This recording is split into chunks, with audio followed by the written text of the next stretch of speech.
Let's go. You're listening to Making Data Simple, where we make the world of data effortless, relevant, and yes, even fun. Hi folks, Al Martin here. Welcome again to Making Data Simple. You wouldn't believe it today, I'm recording from the office. This is a miracle, but the reason I'm doing that is because nobody else is here. So it's me alone essentially in the office, but it's nice to get out of the house every so often. Before I begin, I always want to thank our producers. They do a fantastic job. Kate Main and Steve Templeton work together and they get us great guests and they do some editing. They do a good job of it. Again, welcome to Making Data Simple. Today we're going to be speaking with Cactus Raazi, and it's something near and dear to my heart. Price. So I'm going to learn something today. Let me give a little bit of an intro with Cactus, and then I'll turn it over to him to do it justice. But Cactus is the founder and former CEO of Elefant Inc. I hope I got that right. Yeah. Which is focused on building smarter marketplaces through AI-powered pricing. Cactus has led Elefant to success in working with a brilliant set of engineers and marketplace experts to focus on improving pricing, transparency, and the efficiency of the bond market. We're going to be here all day, I think, by the time we're done. But more than 30 years in sales, developed an acute sense of how pricing affects the commercial transaction, how to get it right, how to get it wrong. Graduate degree in business analytics from NYU and lives in Salt Lake City. Did I get that right? Yes. All right. Now, first thing we'll start, is Cactus your real name? It's actually my middle name. I do go by it. It's my professional name. It's on my LinkedIn. Anyone that's listening can find me on LinkedIn, Cactus, and Raazi is Raazi. That's like a movie star name, and Cactus Raazi. I have one son named Darius, and I have a newborn son named Winter. So this Wow. continues with interesting names in the family, yes. Well, look, you got to keep it interesting. My daughter's name is Riley, and my other daughter's name is Gracie, and then I got Allie. But when we had those names, I thought they were unique, but now everybody uses them. So good for you for really pushing the envelope a little bit. So you if you're talking about winter, it's either very cold or you're talking about your son, right? Exactly. That's exactly right. Give us a proper introduction.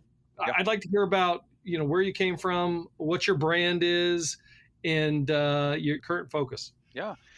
So it's true that the bulk of my career has been in the bond market. I'm still in the bond market. I sold my company Elefant to a larger startup called Exos Financial, which is where I'm a partner now. And what we do is we use data analytics to sort of replace the role of human traders in coming up with prices on thousands of bonds. And these prices are live and transactable, where we will buy or sell any one of thousands of different bonds, all by computer. While that's my day job, that does not have actually a lot to do with the book that we're talking about. The book was an application of analytics around pricing. And I started to think a lot about various forces that are affecting companies large and small, anything from a sole proprietorship all the way up to a multinational corporation. And one element here is that rise of data analytics and improved data tools and data capabilities. You can now scale your customer engagement down to the level of individual personalization. And this is not necessarily a new topic. If you go to marketing seminars or kind of spend a lot of time with marketing people, they'll talk about personalized marketing campaigns and whatnot. So there's this element of using data analytics to come up with individualized sort of engagement of the customer. Another element is the widespread sort of deflationary price transparency available via the internet. And so this is an idea where you're getting increasing levels of price competition. Airlines is an obvious example. Hospitality is a close second case example. And as you start to go through, though, you realize that so much of commerce is now moving to e-commerce, if you will, or web-based commerce, and also mobile commerce. And with the rise of browser extensions, automated coupon searching, you name it, everything out there is sort of diminishing the ability of the actual business to maintain some level of price and to avoid pure price competition. We put this all together with what I do for a day job and wrote the book. The book's really around using data analytics to understand who your customers are and to differentiate between your better and worse customers, again, through data analytics, and to provide your better customers with personalized pricing. And the objective function of this is really, rather than thinking about revenue maximization in the near term, we're proposing this idea of loyalty maximization over time. And so, there's most of the literature out there and most of the classes that you would take at the graduate or business school level around pricing do away with thinking about the customer as an individual and think about the customer as a homogenous group of people, and then think about how do we maximize revenue. And I believe that that approach has not kept pace with the technical innovations on the data analytics side and challenges on the sort of e-commerce transparency side. So we wrote a book about it. How did you get so interested in the book? Is Price, right? Yeah, the book's called Price, Maximizing Customer Loyalty Through Personalized Pricing. It's available on Amazon. Got it. How do you make that transition? How do you go into, driving bonds and whatnot? By the way, I got questions on bonds for you. I'm an investor. I need to know what to do, man. Help me. But on top of that, how do you make that connection and then go straight into pricing? It's an interesting question. I felt it was a topic that I could address well, and based on the reviews that I've received, it seems like I've done an okay job of that. This is a topic that most businesses need help with. I've been involved in operating committees and management committees of global businesses, and then I'm close to people in a variety of industries, hospitality industry, services industries, where regardless of the size of the business, pricing tends to be somewhat of a ad hoc process, typically by domain experts. So we could use rock concerts as an example. You get a group of domain experts who then try to figure out what they're going to charge for perhaps a new startup rock festival or a pop music festival or something along those lines. I find that what tends to be lost in translation is really this idea of focusing on the customer and collecting and using data about your customers effectively. So, the more frustrated I got with how pricing was done in the real world, and the more knowledge I picked up through pricing bonds, I realized it's not particularly different to go from pricing thousands of bonds to pricing tens of thousands or hundreds of thousands of customers. The reason being, of course, that data analytics, generally speaking, can scale almost infinitely. And so I thought to myself, let's write a book. This is a strategy book. It's not a tactical book, because obviously the application varies by industry, varies by company size, and by geography. But certainly at the level of strategy and thinking about how should I think about my customers, how should I use analytics, and how can price improve the loyalty of my better customers? These are topics that I think are worth discussing in any business, regardless of size. What's so interesting to me about Price, so I lead cloud and cognitive services delivery. Look, I buy into the notion of the challenger sell, if you've ever read that book. In other words, you sell by value or negotiate by value, not price. However, what I do is I find myself, interestingly, I've got to approve a lot of pricing that doesn't fit within normal ranges. So I approve this. And often the discussion with whoever the sales rep is working with me, it goes like this. They'll say, hey, will you approve this price? I'm dumbing it down, of course. Yeah. And I say, well, look, you lowered the price, but what happened to the value? Did you decrease the value? Did you remove a service, or you just decrease our margin, what our services are worth? And often it could be the latter. And then we get into it. We go back and forth. I'd like to hear more about your views on this and how I could do this better. To be honest with you, you can help me. We can just have a personal conversation here. Look, I think there's a level of go-to-market that needs to be aligned with the services we provide. It's what I would call behavioral economics, almost. In other words, if we've got value right, we'll get the pricing right. And then we have, there may be some things we do with pricing that help drive go-to-market. So the client, is triggered to have FOMO or whatever, and then want to execute now versus wait or otherwise. What should I be doing differently? Well, I think one of the key elements that we mention in the book, and I think this is important for any sales professional, is to understand that not 100% of the potential customers out there are going to be your better customer or your good customer. It's perfectly fine to walk away from a customer, particularly if you feel confident in your value proposition and in the fact that this is what I would refer to as sort of an equitable or balanced or mutually beneficial proposal. And obviously price has a lot to do with that. Whatever services are included have a lot to do with that as well. But you like the package, you think this is the right setup. And if the client continues to grind you down and to effectively continue to grind your margins, there's a couple of things I'll tell you right off the bat. In my 35 years of sales experience, that's never going to stop. So it's going to be a problematic relationship, and it's going to continue to take up an inordinate amount of your time. And second of all, you really do have to be thoughtful around how much energy and effort you want to put into clients who appear to not value your good or your service. I think you have to be ready to say that doesn't work for us and walk away. If the problem is actually that you have competitors, for example, that are offering equivalent or superior goods or services at lower prices, that's a separate conversation that has to be Right. handled at the level of management.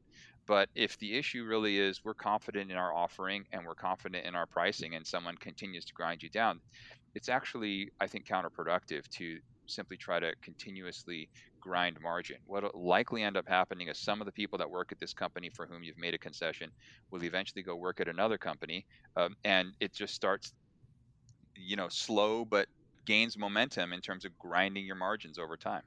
But isn't that it, Cactus? I mean, you have got to have the right value proposition. You got to know what your value proposition is to match that price, and then you're in the driver's seat. If you don't have that knowledge, I would imagine then you're very vulnerable, and it's not going to end well. It's really at the core of sales. I mean, when I started in sales, I was selling skis.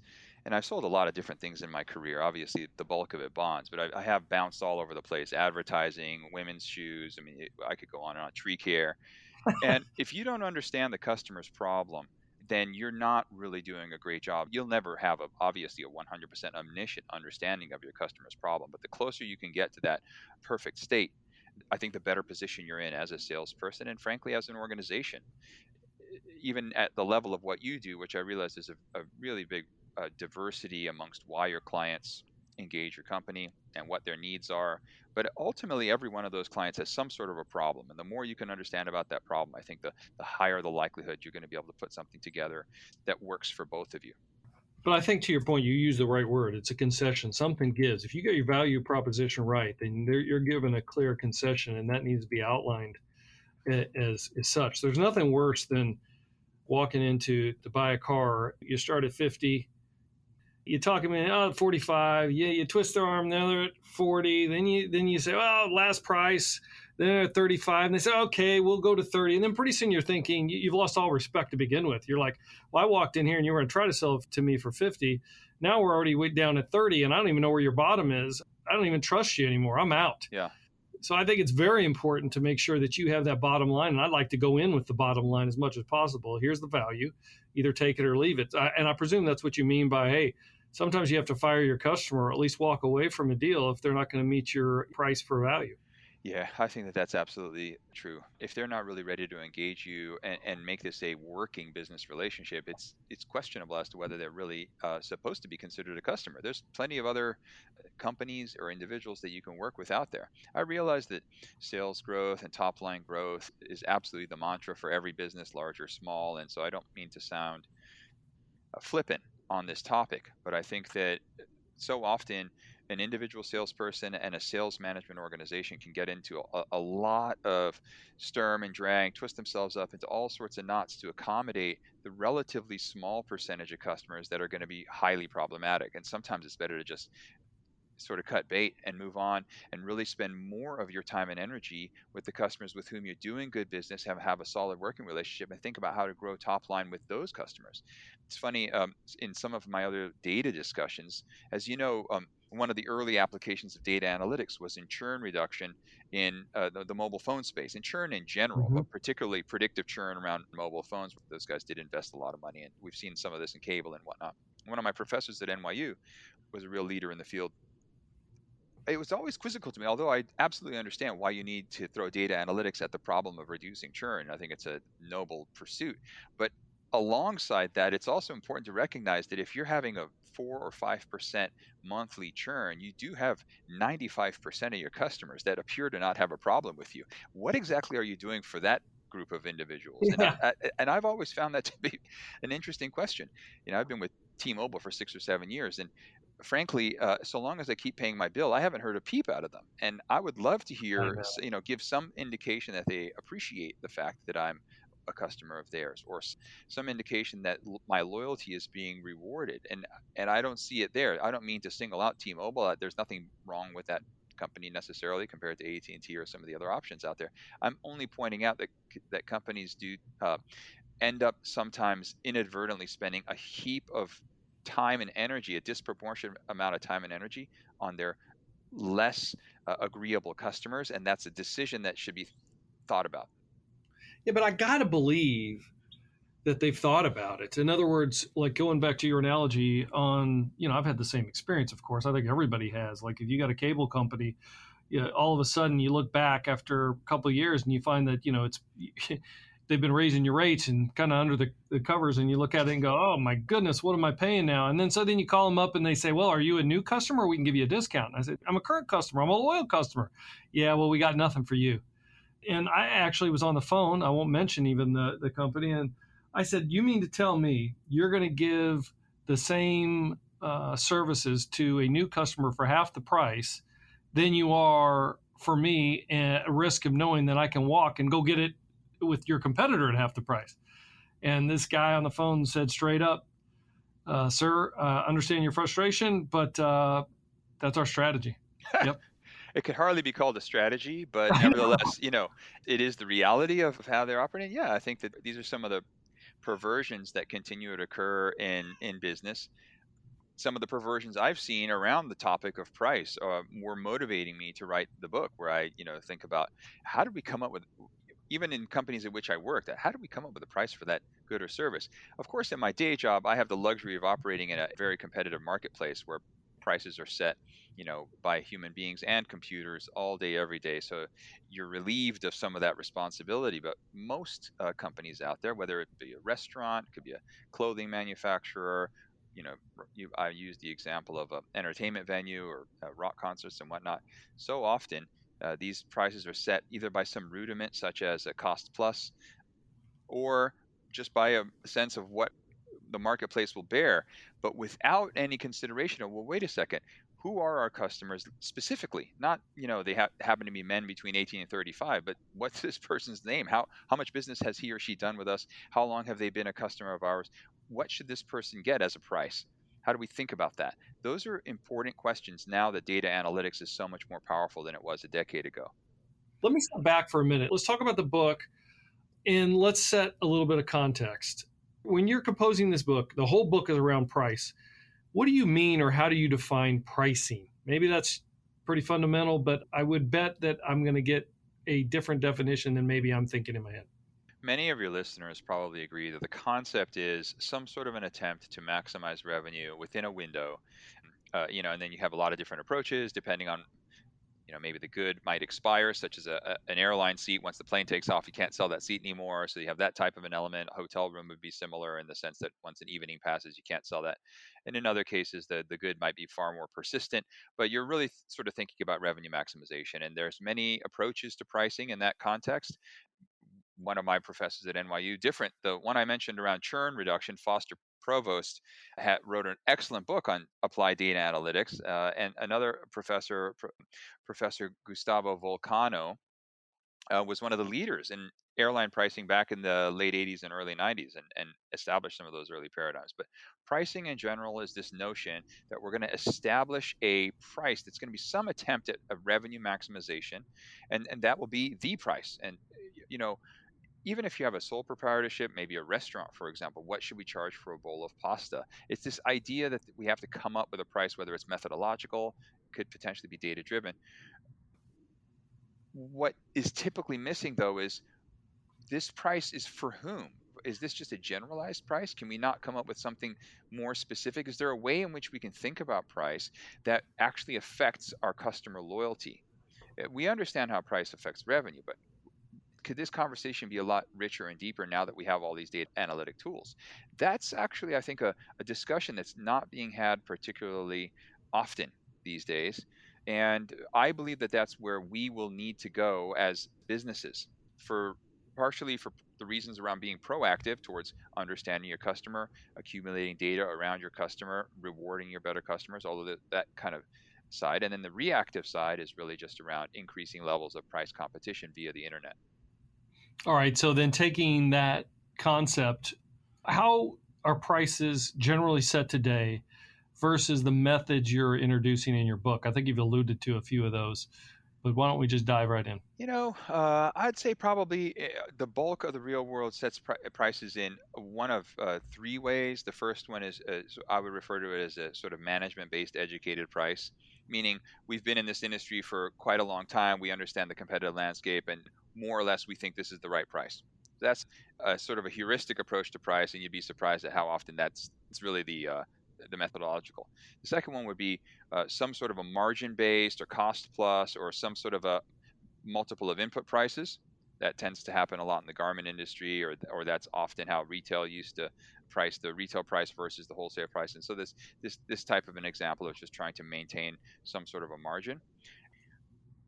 The third would be a far more sophisticated approach that tends to be a yield maximization or revenue maximization approach, and that's probably best example of that would be the airline industry.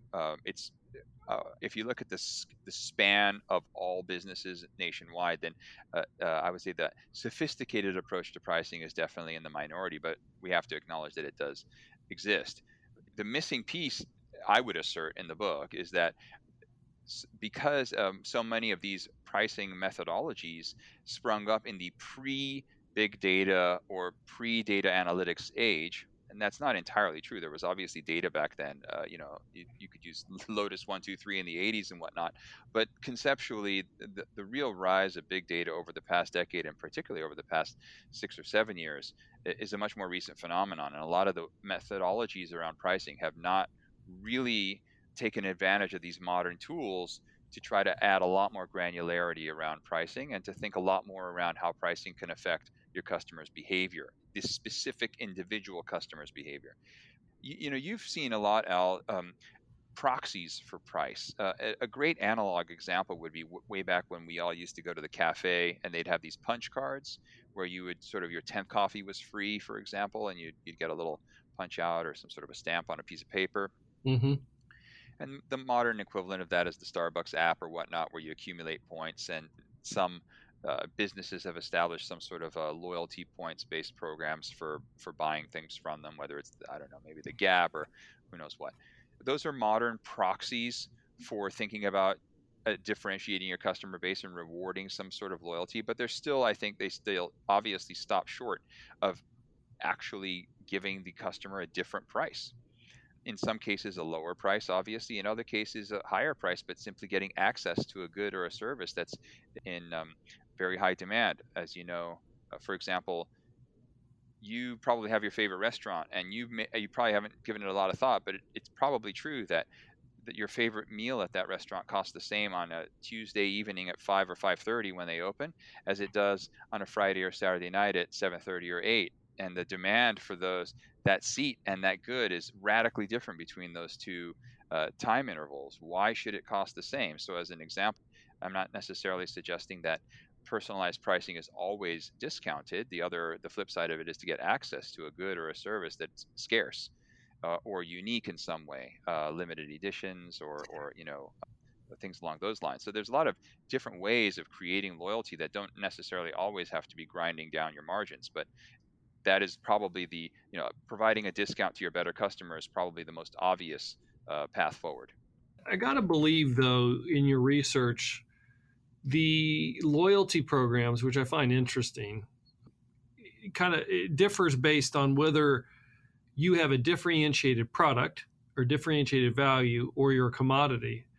By example, like sometimes, when I go to some of these restaurants, I just like the restaurants. And to be honest with you, I appreciate the loyalty card, but I'd go there anyway. They got good food.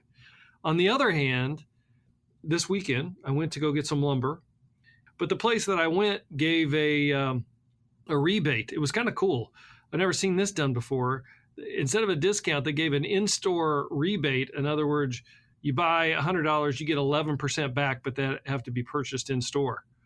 But that was a differentiator. So it's a commodity I could get at other places, but I thought, hey, look, I'll take the rebate.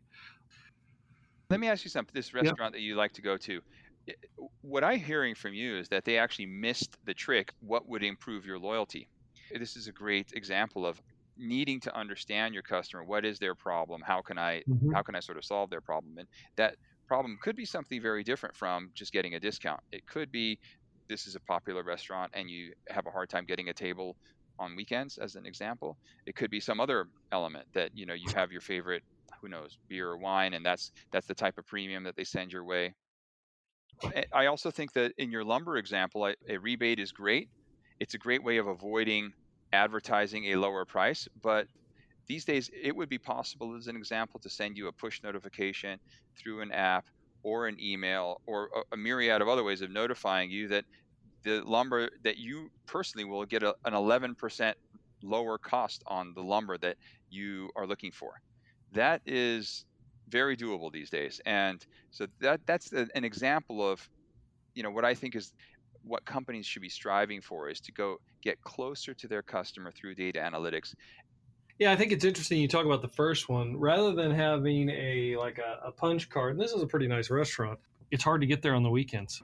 So if they were to offer me a table, they could increase my frequency of visiting, Yeah. or they could tailor, if they knew what I liked, and they should know what I like because I've been there enough, that they could, make some kind of offer on a weekday or something like that, gets me in there again more frequently. But otherwise, I would pay the price. And Yeah. you're right. I don't know that a lot of these places use the technology that they have today at their disposal. It's so bad out there. I mean, if you really sat and spent some time with, for example, people who run hotels and asked them, how do you track the people that stay with you regularly? How do you reward them? How do you think about the other hotels in the area and what your competition is and whatnot? It's so rudimentary. Same with restaurants, very rudimentary. As an example, if you maintain a increasingly loyal client base at your restaurant, you then have a increasing likelihood of understanding what people are going to order. People generally tend to order either the same thing or similar things at restaurants, and through that process, you can then go around having a much better sense of what you should be ordering and reduce your food spoilage or your food losses. It goes on and on, and I don't know this for a fact. I'm not in the restaurant business. I know this from my friends who are in the restaurant business, and have we've had extensive discussions around what data and analytics they're receiving from their POS systems and various other systems. Why are they not integrated, and why can't they use customer data more effectively to try to run their business more effectively? I'm curious as to think or to know what pricing models you think work best. But I presume that the one that's going to be above all is just personalized pricing. So let's dive into personalized pricing real quick. What or how should technology in your mind be used to personalize pricing? Then I'm going to ask you a follow-on question. Is there I think there could be consumer skepticism on companies gathering data about them. Is that creating some resistance driving personalized pricing, or do you think they're just not with the game? How do you start? I mean, Yeah, you talk about just starting. I got it, but what yeah. technology would you use? How would you personalize pricing? So the first thing I would say is think about the analog pieces of information that your business rightfully collects but does not store, and that has everything to do with what this person's name is. It could be what time of day and which days of the week they tend to frequent you, what they order, obviously, anything that your server would actually naturally, through the course of their traditional business activities, I'm using this as an example in the restaurant industry, but you can think about this in any industry. Think about what information you are expected to know in the analog world, and think about digitizing that information. That would be a great first step. You obliquely mentioned sort of people get uncomfortable with data collection, but I think that's a slightly separate topic. All of us expect to reveal a certain amount of data in our commercial transactions. And if that data is retained rather than lost because it's in a salesperson's handwritten notebook, I don't think that that's generally something that makes people uncomfortable. I think what makes people uncomfortable is going out to third parties, in some cases somewhat shady third parties, to get additional information about people that was never really part of the discussion. As an example, if you go to a lumber yard and buy lumber, I don't think you'd be upset that they know that you bought 6 2x4s last week. You'd probably be a little less comfortable if they knew where you lived and what your kids' names were. A lot of that information is unfortunately available out there due to our lax data Very privacy good. laws. But the point is that I'm not in any way proposing any sort of shadowy data analytics here. I'm simply saying keep track of who this person is with whom you've just done business and other variables that you think are going to be useful in your data analytics, such as an example, time of day, or what did they purchase, or various other bits and pieces that are part of the commercial transaction. That's the first thing I would say. And we actually talk about this in the book. That's a great way of getting started. From there, you delve into starting to use rudimentary data analytics, regressions, and various other straightforward data analytic techniques to figure out how do we think about this base of customers and what their behavior is? What kind of correlations can we start to come up with? Or what does our customer base look like? Is it homogeneous? If it's not homogeneous, in what ways is it in fact not homogeneous? Are there different types of customers that cluster nicely? And so a lot of this through basic data, either, as I mentioned, regressions or visualizations or other relatively rudimentary analytic tools that are available to anyone on Coursera, allows you to start to understand much better what this customers look like, uh, whether there's any differentiation amongst them. If so, do any of these customers line up much more nicely with the type of customers that you think are consistent with your business's best success? From there, it becomes a question of understanding these customers' needs and perhaps thinking about pricing as a way of encouraging the better customers, encouraging the loyalty of the customers that you want to turn into your most loyal customers, regardless of your industry. I have a lot of examples in the book, all sorts of different businesses. My mom's a hairstylist, so we use examples of hairstyling and restaurants and airlines and hospitality and concert tickets. So there's a lot of kind of use cases. It's not prescriptive in the sense that there's not a bunch of equations and whatnot. That would be, I think, beyond the scope of the book. And frankly, it's something much more specific to what you'd want to hire some people that are knowledgeable in the space. But I do think the discussion around, and I appreciate you bringing it up, just what information should I be collecting and how should I be collecting it? That's a very important first step. And the answer to that is everything that you know about your customer in the analog world, I think is fair game to be digitized and then used for analytics. Thank you for that. All right, Cactus Raazi, the man with the golden name. Thank you for being here with us today, talking to us about data, how it helps drive pricing and different strategies therein. Everybody needs to go out and get Price, the book by Cactus Raazi. Thanks, Al. It's been a real pleasure. I really appreciate it. Greatly. My pleasure. And for the listeners, as always, I will see you on the podcast. Hey, hit me on almartintalksdata@gmail.com for any content, information, or if you'd like to be a guest. I'd appreciate it. Love to hear from you. Thank you and talk to you next time.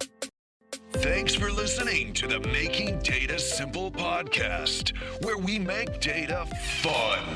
Be sure to visit ibmbigdatahub.com/podcast to access the show notes and uncover even more great episodes.